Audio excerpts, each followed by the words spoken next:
Hi, and welcome to my channel. I tried to fix the screen situation with my glasses. Hopefully it worked. What am I even talking about? I am here to do the second round of Jokes on Me. This game was created by Bailey, and it involves cards with a joker in them to be able to play this game. I played it the other day. I only got to read 3 books in the amount of time that I was giving myself to do it. So I'm hoping to get more read. First, let's look at how the game board looked at the end. Okay, so I read these 3 books. I'm going to go ahead and just make them a little bit more transparent. So they're still on here. Let me do it like that. Whoa, I meant like, let me do it like that much. So they're still on here, but they're not going to be bright because they're not from this round. You can see where our little marker is. Someone else's last 5-star was the last book I read, and I'm choosing from these books. So this is the same thing, only I've put X's instead of like here where I just made them more transparent. Now, there are 5 books marked over here, but only 3 that I drew. That's because some of them are NetGalley graphic novels that I was reading for another video. So they're on here in case I can use them for the game, but they're also for another video. Okay, so I'm going to shuffle these cards one more time. These are, by the way, Lord of the Ring cards that my son let me borrow. Here is what they look like on the back of them. They're very cool. All right, let me shuffle one time right here. Now, if you saw the last video, you know I just filmed the outro for that right before I'm filming the intro for this. And I'm going to be drawing 3 times. And we're going to be picking potentially 3 books. I don't know. It depends on what we draw. Here's draw number 1. The 4 of clubs. Okay. Oh, we have to move backwards 4 spaces. 1, 2, 3, 4. Last letter, first letter. So the last letter of the last book I read was a G for Fourth Wing. So the next book that I read has to have a G at the start of it. So please, please have one over here that starts with a G. Okay, the only one I see is The German House by Annette Hess. Is the only one that starts with a G. So this one I'm a little concerned with because I'm pretty sure I'm just going to stick it right here. I know I'm kind of in the way. Let me move over here out of the way. This one is, I'm pretty sure that it is a historical fiction, and those kind of scare me, but it's been a minute since I've read one, so I'm good for another one. Okay, I didn't do the shuffle the cards or anything. Here's draw number 2. Oh, a king. That means I get to buy a book.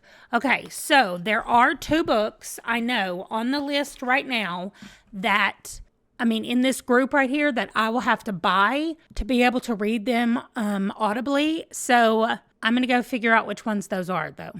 Okay, so there were actually 3 of them. So Sex, Murder, and a Double Latte, My Soul to Keep, and Aggie Morton, the mystery detective girl. So I'm literally just gonna ask my phone. We're gonna say this one up here is number 1. I just realized you can't see it. Again, my head's in the way. I'm sorry, but it's under here. It's under my head. Number 2 is My Soul to Keep, and number 3 is Aggie Morton. Pick a number 1 to 3. The answer is 2. Okay, My Soul to Keep is what I will be reading. Okay, the bad news is that didn't get us moved anymore. It just got me to buy a book. This is the last pull for right now, and then I will read these books. I'll see about how long it's taken, and then we'll decide if that is a good enough video or not. Here we go. Oh no, it's a joker. We have to start over. And it says reread random number. I thought that I had already read one of these books. I still think I may have read Ascendant, which is right here, Ascendant. But now I'm not sure that I've read it. I really don't know that I have. So what I'm thinking I might do, instead of make that be random reread number, I think I might just number all of these and just do a random number of these. And whatever it lands on is what I'll have to read. I think that's what I'm going to do. Okay, there are 54. Pick a number 1 to 54. The answer is 8. Oh, well, at least it's 8. 1, 2, 3, 4, 5, 6, 7, 8. Love Under Contract. that will be fantastic. So there we go. I'm going to read The German House, My Soul to Keep, and Love Under Contract. I'm going to start with The German House tonight, and tomorrow I will have an update for you about how it's gone. And then, horribly, we are back at the beginning after reading 6 books. That's not how I envisioned this game going. It's going to take longer than I thought to finish this round, especially if I have any more jokers in here. And I know there's there is one more joker in the deck. So anyway, I'll be back to check in later. Yes, it is late. It's not that late, but it's late because I have not gotten a lot of sleep. However, I finished The German House, and so I had to come talk about it. First of all, it is historical fiction. It's not World War II, so if anybody needs World War II or non-World War II fiction, this is the book for you. However, it involves World War II. Anyway, it's all about the Nuremberg trials. So those are the trials that took place after World War II, where the people who were involved specifically with the concentration camp in Auschwitz were put on trial. And so this story follows a fictional woman who was the Polish translator. She was German, but she could speak German and Polish, and she translated the Polish testimonies during the trial. So we follow her and her mom and dad and little brother and older sister just through the whole entire trial situation. So before the trial, we meet them, and then we follow them until the trial is over. So that is the period of time that it takes place. And it was so good. Number one, it's also translated. So if you need a translated book, this one works as well. I thought that the character work was done really well, and we got to see what it would really have been like for somebody that was in this girl's situation. There were things about her early childhood that she did not remember, and things about her parents that she learned. And then also just the feeling of being responsible for an event that happened, even though she didn't have anything to do with it because she was like a tiny child when everything was happening, but feeling responsible because her country and the people that she knew were involved in this. And so that was kind of a cool perspective to hear from, as far as like what the changes that she went through and the things that she realized or discovered about herself as we were going through this as well. Anyway, really, really good book. I am completely switching lanes, and I'm going to be reading My Soul to Keep is the next book by Tananarive Due. Okay, also, before we start the Tananarive Due, I need to say it's not the Nuremberg trials, it's specifically the Frankfurt Auschwitz trials. So, I just assumed it was the Nuremberg trials because I felt like, honestly, I thought that was all of the trials. Anyway, this takes place in 1963 during that period of the Frankfurt Auschwitz trials. So, I just wanted to make sure that I had that right. Okay, so I just switched over so that I'm looking at My Soul to Keep on Goodreads. And first of all, I didn't know that it was part of a series called African Immortals. I also didn't know, based on the tags in the genres, it says vampires. So I'm like, what am I about to start reading? So it's horror, fantasy, fiction, vampires. So those are the first 4 things listed here. I guess it does have a blurb at the top by Stephen King. So I assumed it was horror based on the title, but I did not know there would be vampires, so I am really excited about it. So I will check in with you. It's a longer book. Well, maybe not. It says 346 pages, but I felt like the audiobook was a lot longer than normal. Anyway, I will check back in probably halfway, maybe once I'm done, but I'm really excited about it. Okay, so let's talk about My Soul to Keep.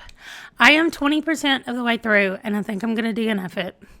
Not because the writing is bad. The writing is actually really good. Like, I really think that it is more literary horror than just straight up horror.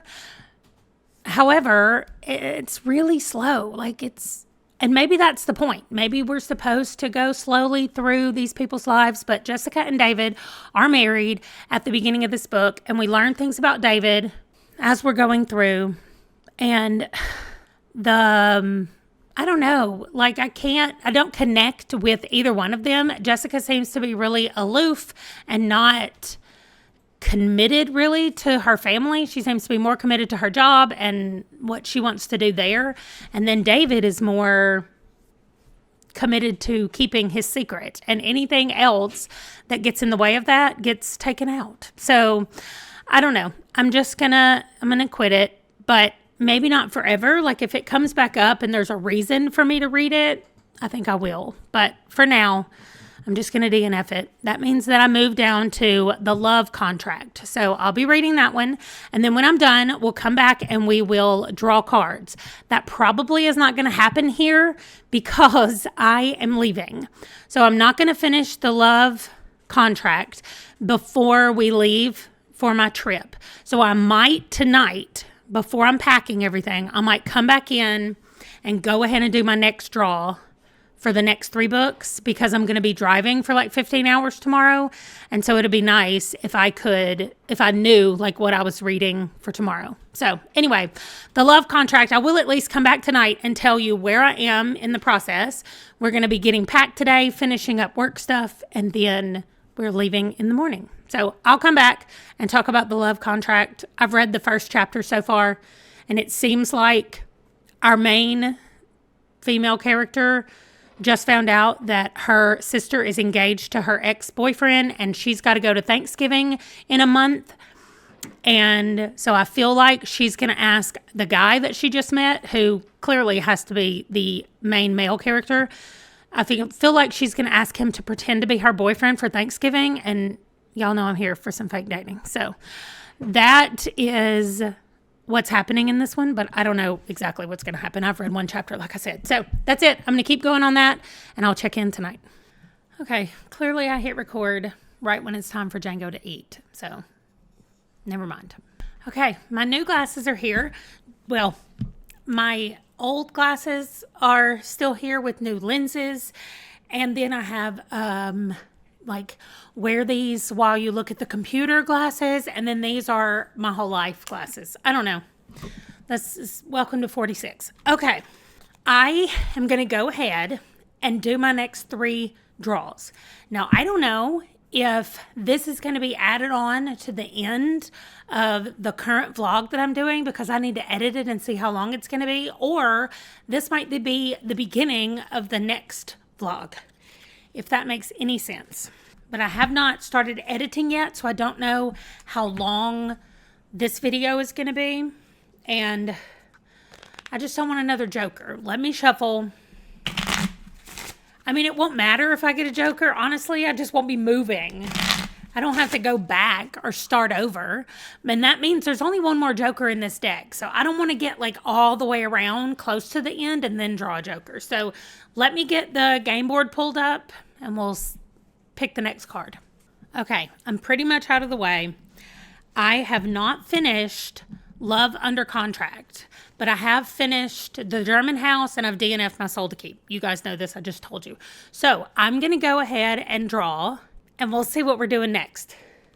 Oh, it's a 5. Nothing. We still just move forward 5. Okay, 1, 2, 3, 4, 5. A repeat author. Okay, that's not going to be hard. I'm just going to look over here. I already know what I'm going to pick because these are my books for the Spring Into Reading bingo board that starts today. Today's March 1st. So if I can get any of these books on there, I will. So I've read Avery Flynn. I've read Allie Hazelwood. I've read Honey Phillips. I've read Zora Neale Hurston. And I've read Kennedy Ryan. So I got 5 books that I can start anytime. I'm reading a romance right now. So I'm kind of thinking that I might want to go ahead and do Their Eyes Were Watching God. That one intimidates me. And if I can just go ahead and get it done and get it marked off, I think I would feel better about it. So that's what I'm going to add. I really was going to do Check and Mate, the Allie Hazelwood book, but I want to get the romance. I mean, I want to save the romance for when I need something easy to put on here, and we'll start with this one. Okay, so I'm going to put it up here because we're doing another set of 3. We'll see what we get. Okay, so that was number 1. What did I do with it? I kept it. Anyway, I'm putting it over here. Okay, I gotta shuffle one more time. Like I just have to. I can't help it. Anyway, all right, here we go. It's a 3. Oh no, oh no, oh no. Remember when I said it's just a nothing? I have to do all 3 prompts, y'all. This is like the most unlucky round of a TBR game I've ever had. Okay, like I've already chosen 7 books and I haven't even made it past the first line because I had to start over. Okay, longest book on my TBR. I kind of want to say that I think it's Nosferatu, but I guess I'm going to have to go do some looking to find out the length of all of these books. Okay, wow. So there are some longer books on here than I thought there were. There are also some shorter ones, but the number of 500-page books, like if I had to pick a book over 500 pages, I think 6 of these are over 500 pages. What?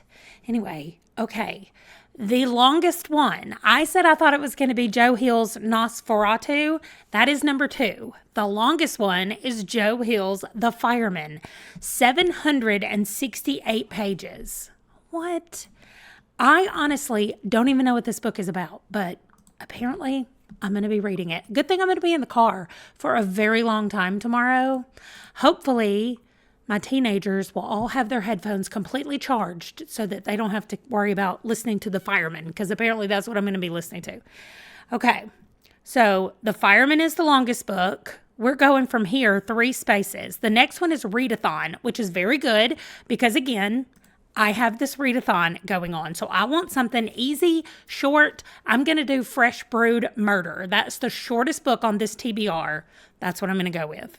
So that is my shortest readathon book. Oh, I'm going to put it up here next to this one since they all count for 1 draw. And then first on Goodreads. Well, I don't use Goodreads. I use storygraph. Okay. Earliest added, whatever the first book is. Codenamed Helene. Look, there's Fresh Brewed Murder right next. Okay.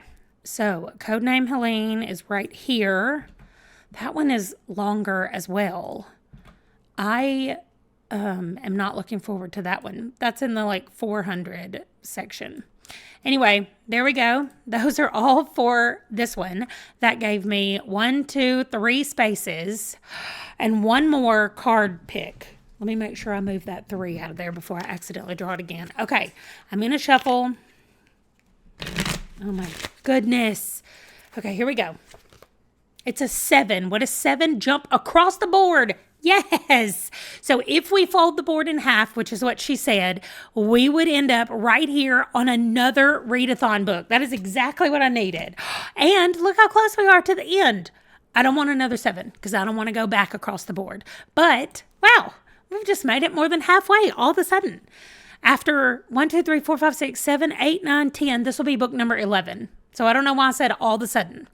Why don't I go ahead and read Shadow of the Fox, because that covers so many things and it's the group book, so I want to be able to discuss it while I'm reading it. So I think that's what I'm going to go with for my pick for the readathon. Oh, yes, I have some long books on here and some of them are, ridiculous, but that could not have gone better for me to get. Out of all the books that I have to read, 3 of them are for my bingo board. So that'll be nice to mark some things off my bingo board. Oh, I can't even look at it. Anyway, so that is a lot of books. That's definitely going to go on the next one. So I'm just going to go ahead and end this one here. I know you got to see all the books that I'm reading next, but I just cannot read 5 more books in this one thing. We've gone too far. So you'll have to come back in a couple of days. We'll do the next one. I'm only putting these a couple of days apart because I'm trying to read a lot while I'm gone on vacation. So anyway, oh my gosh, that is it. I do want to tell you about Love Under Contract, and I'm almost finished with it. But here's what I can say so far. It's a fake dating at your sibling's wedding situation. And I think I'm going to end up really liking it. Like, for me, you can't go wrong. You give me fake dating and you give me a happily ever after, I'm here. I'm here for all of it. She has a very uptight, stuck-up family. He's very laid back, and she's kind of the grump and he's the sunshine if we're doing a grumpy sunshine situation. But it's more of like she has these expectations for her life and the way she was raised and the things that she thinks she needs to have. And he does not have any of those. Like, she's performing for who she thinks she needs to be, and he seems to already know who he is. Now, I don't like that this is a single POV. We have not heard from him at all yet, so I'm assuming that means we're not going to, and I don't love those. However, still fake dating and a happily ever after, so I'm here for it. Okay, I am about to pack my cards in my suitcase. I have them turned correctly where the one I just drew is facing out, and that's it. I'm going to put my cards in there. I will be ready when it's time to draw again, or maybe I'll be back from vacation before I draw again because I got a lot of books to read while I'm gone. Well, okay. Thank you so much for joining me. I will see you in my next video. Bye.